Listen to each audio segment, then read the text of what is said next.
This section is about solving application problems which result in quadratic equations.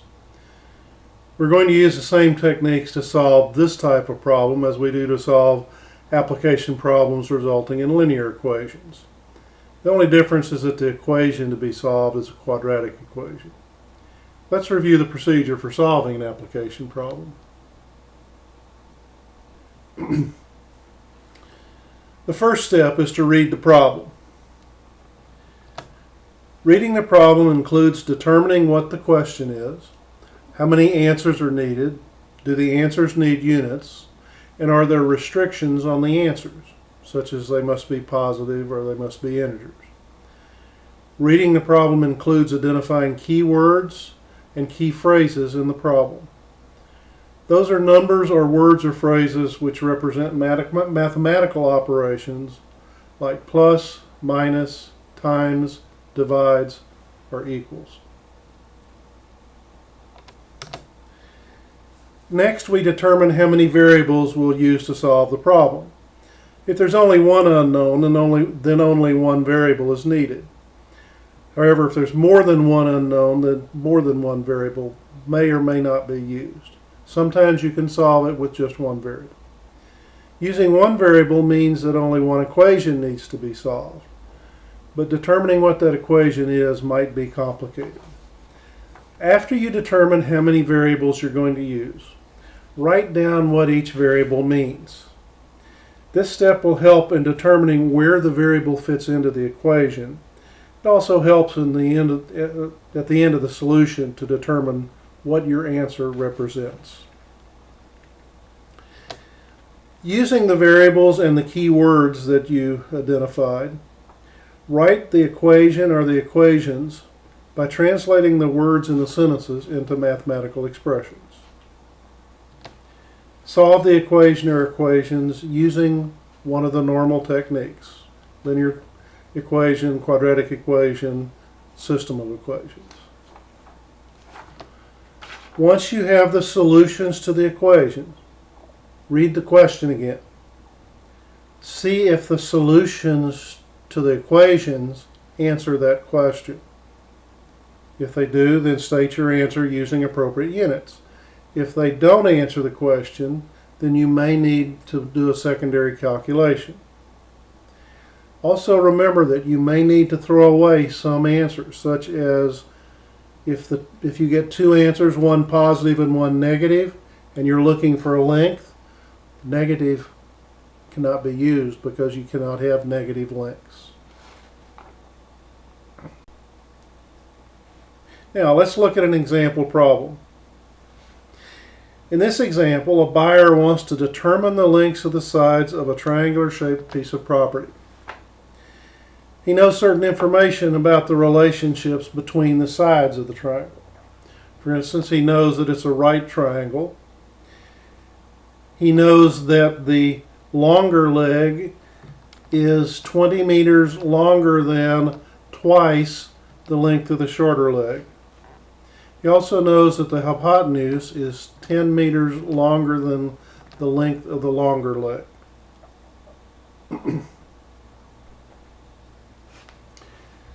So step one is to read the problem. We must find three lengths, so the answer must have length units. Also, they must be positive numbers. Step two is to assign variables. This problem will only use one variable. Let's assign S to represent the length of the shorter leg in meters. Then, using the relationships between the sides of the triangle, the longer leg is going to be twice S plus 20, or 2S plus 20.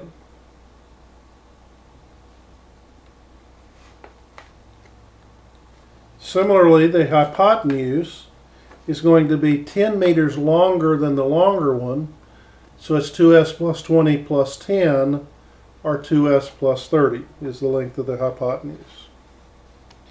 Step 3 is to write the equation. Well, in order to write the equation, we have to work with the information available. We know this is a geometry problem because it talks about a triangle, And in geometry problems, you usually have additional formulas to help you with writing the equation. In this case, we have the Pythagorean theorem because we have a right triangle. Pythagorean theorem says that the square of one side plus the square of another side equals the square of the hypotenuse. If we substitute our expressions for the lengths of the sides into this formula, we'll get the following equation.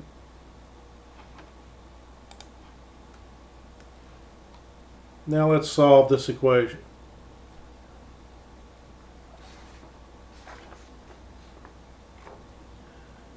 First, we'll simplify both sides, and then we'll put it into standard form. Once we have the equation in standard form, we apply one of the solution techniques for solving a quadratic equation. We have 4 different techniques, some of which may not apply.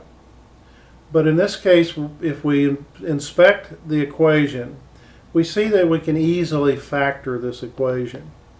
And so we'll choose that method for solution. If we factor the polynomial, we get s minus 50 times s plus 10. Set the factors equal to 0 and solve, and we get s equals 50 or s equals minus 10. These are the solutions to the equation. Let's take these solutions to the equation and state the answer to our question. Question was find the lengths of the sides of the triangle. If we examine the solutions, then we notice that one of our answers is negative. We can't use a negative value for a length. Therefore, we need to discard the answer s equals minus 10, which leaves us only with the answer s equals 50. Because these are lengths, then what that means is the length of the shorter side, s, is going to equal 50 meters. But the question said for 3 sides. We only have one side so far. We need to do some secondary calculation to get the other 2 answers. We need to calculate the other 2 lengths. The longer side is 20 meters longer than twice the shorter side.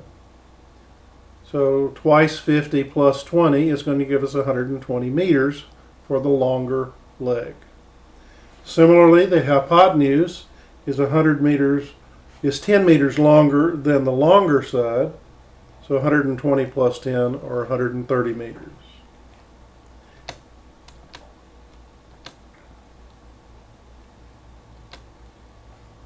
We can then compare our answers with the words of the problem, and we find that all the conditions are satisfied.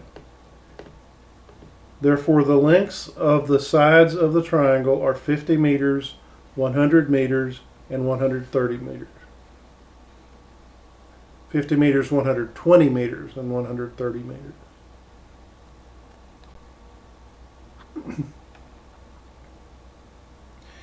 Let's look at another type of problem. In this type of problem, you'll be given a situation and an equation, and you will be expected to use the equation to answer the questions asked. A typical problem uses a physics equation describing the height of an object launched into the air and falling back to the earth. In this particular example, a projectile is shot from the ground, s equals 0, at 100 feet per second. 2 questions are asked. How many seconds after being shot will the projectile be at 50 feet, and when will it return to the ground?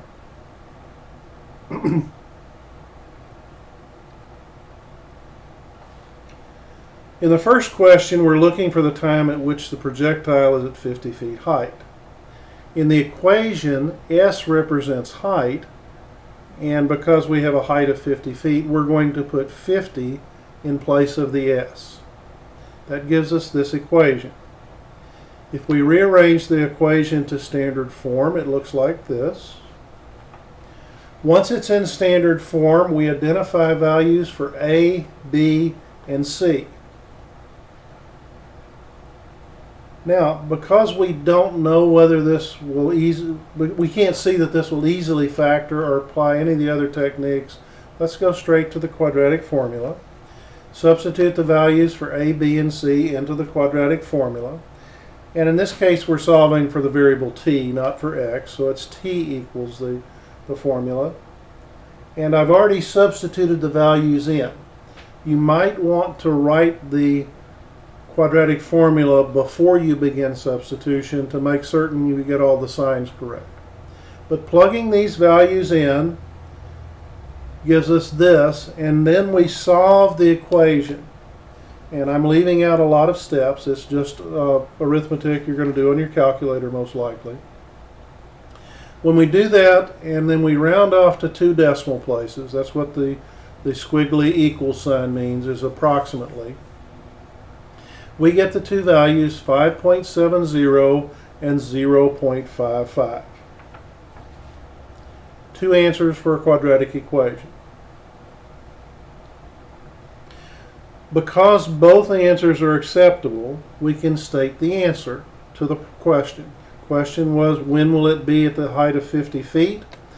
The projectile will be there at 0.55 seconds and 5.7 seconds after launching. Two answers make sense because if you think about the problem, something was launched upward from the ground and it went through the height 50 feet going up, then it fell back down to earth going through the height 50 feet a second time. That's why there are two answers, both of which are valid. Second question. It's very similar, but it says, when will the projectile return to the ground? Well, ground doesn't have a number, but in all the problems you'll see in this class, if it states ground level, you can assume that that value of height is the height 0. So we do have a numeric value. We have the value 0. We're going to put 0 in for S, and we'll get this equation. This case, it's already in standard form. It just happens that the polynomial is on the right side, not on the left side, but it's still standard form. And we should immediately notice that this is a very simple factoring problem. If we divide out the common factor of t, then the polynomial is factored. And that gives us this combination. Setting each of the factors equal to 0 and solving, we get the two answers, t equals 0 and t equals 6.25. So, ask yourself the question again, when does the projectile return to the ground?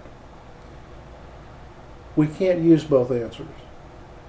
Both are valid mathematically, both are acceptable in terms of time units.